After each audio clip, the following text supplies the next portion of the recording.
আপনাকে যে যা বলে যেমন বলে শান্তি পাই, আপনি তাকে তেমন বলতে দিয়েন। তার বলাটা শুনে মুখ গুমরা করবেন না, হাসবেন, শুধু হাসবেন। যদি জিজ্ঞেস করে আমি তোরে বকলাম, বকা দিলাম, মন্দ বললাম, তুই হাসলি কেন, আপনি শুধু এতটুকু বলবেন, এই অশান্তিময় পৃথিবীতে কেউ কারো শান্তি এনে দিতে পারে না।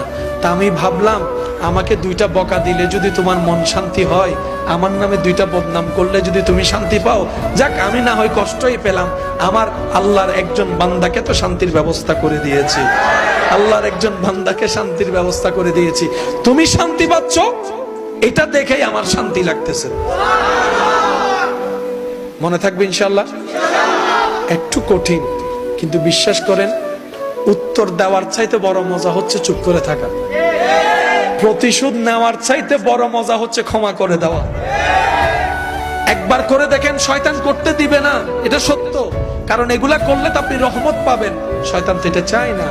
শয়তান চায় কি জানেন? কেউ একটা বললে আর বান্দারত কি হম আছে না, তিন ল। আচ্ছা, ঝগড়া করে এই পর্যন্ত কোনো সমাধান হইতে দেখছেন? আমি দেখি নাই, আপনারা দেখলে বলেন। মারামারি হয়ে কোনো সমাধান? কিন্তু নীরবতার মধ্যে যে উত্তর লুকাই আছে, বান্দা যখন উত্তর দেয় আল্লাহ তখন সেটা উত্তর দেয় না। আর বান্দা যখন রবের হুকুমের অপেক্ষা করে ধৈর্য ধরে চুপ করে থাকে, আল্লাহ সময় মতো ফেরেশতা দিয়ে উত্তর দিয়ে দেয়।